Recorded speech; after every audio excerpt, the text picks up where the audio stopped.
Dubai was never one of the countries on my list to go and work to, in fairness. But the first time I came, I literally fell in love with it, and that kind of completely changed my opinion on it and wanting to work here. I love the golf courses, and I was just like, okay, this is the place I want to come and work next.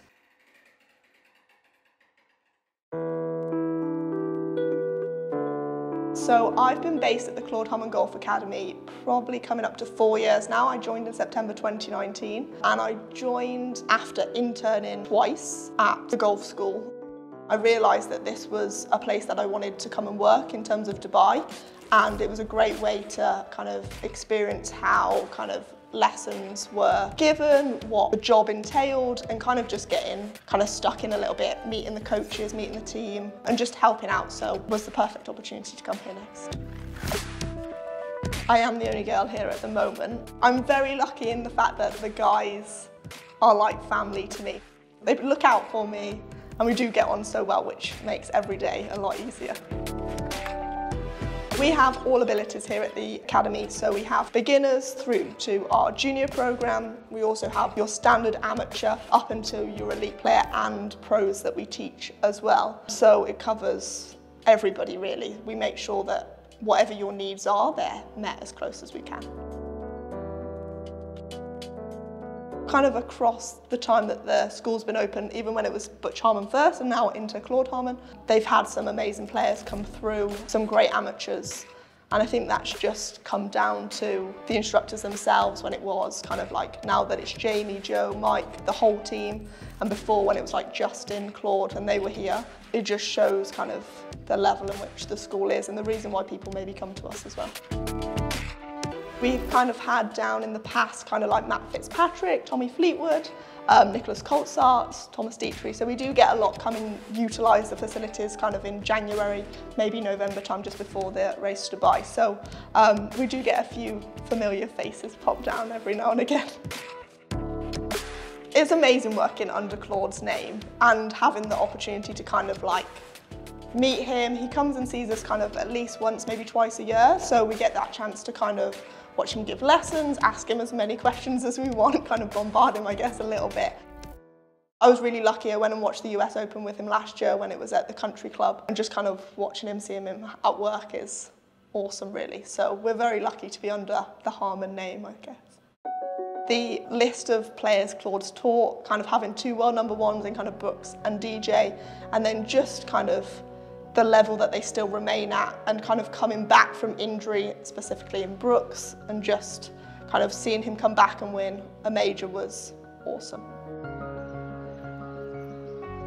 I joined the Women in Golf Charter.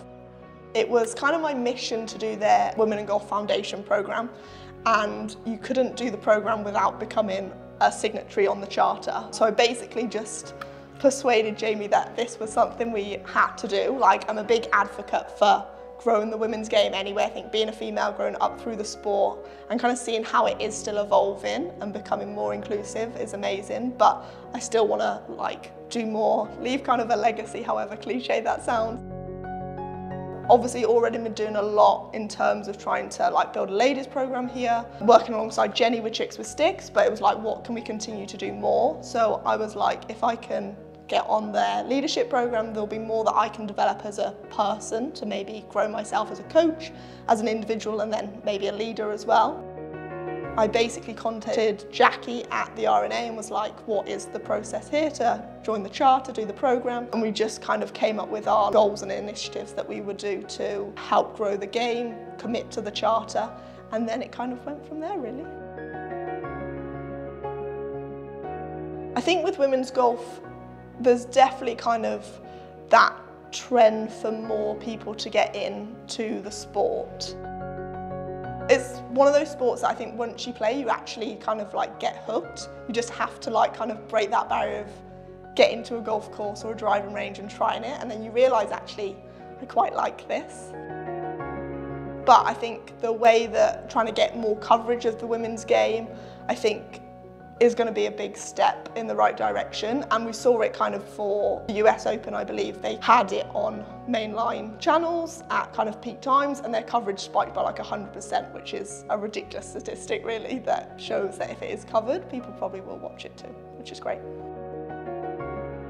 A lot of that's come down to kind of just the initiatives that have been played a part in, especially aiming at certain ages for girls, or women I should say. So Chicks with Sticks has probably been a big initiative there to help grow the game in terms of that kind of probably 18 to maybe 35, 40 age bracket, in terms of kind of having a big social play. And I think that's the biggest thing that females want out of the game, is to see the social side. It doesn't have to be competitive by any means, it's just people coming together, having a laugh and a joke, just enjoying themselves playing a sport and that kind of thing. Like, we've complemented that with the ladies program that we run here, which is part of Love.golf, and the two programs have just really worked well together, covering kind of a really nice basis for all ladies to get involved, whether you're kind of working, mums, young, old, I guess. Everyone is covered to feel what you need to be part of.